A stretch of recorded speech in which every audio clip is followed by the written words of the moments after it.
man liekas, brauc uz štatiem. Viņiem arī pretī, ne?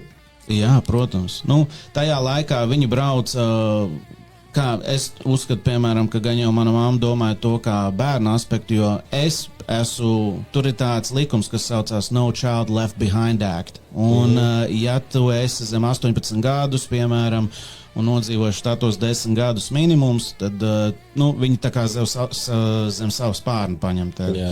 Līdz ar to es varēju darīt visu, ko es vēlējos. Viņiem bija cita situācija, tur viņi uzkavējās, protams, tur... Puslegāli, Jā, kā liela daļa to dara, bet tajā laikā vienalga tu vari saviem bērniem piedāvāt dzīvi, ko varbūt tajā brīdī vecāki nevarēja. Tas bija vairāk tā kā ar domu, viss tā jēzga un vākšanās uz Ameriku kristības ārpus Latvijas bija vairāk tā kā ar domu rūpēties par tevi? Protams, un man ir brālis, arī jaunāks brālis, un viņš ir dzimis štatos, tātad viņš piedzima štatos jau.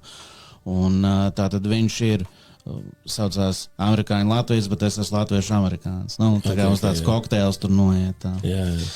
Un viņš joprojām štatos iedzīvo? Nē, viņš dzīvo šeit, bet viņam ir grūti.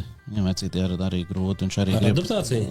Jā, un visus šos gadus, viņš tajā kultūrā ir vienkārši arī izaudzis. Un man personīgi štatos, tad, kad gāja kaut kāda 5. klase, 6. klase, bija grūti.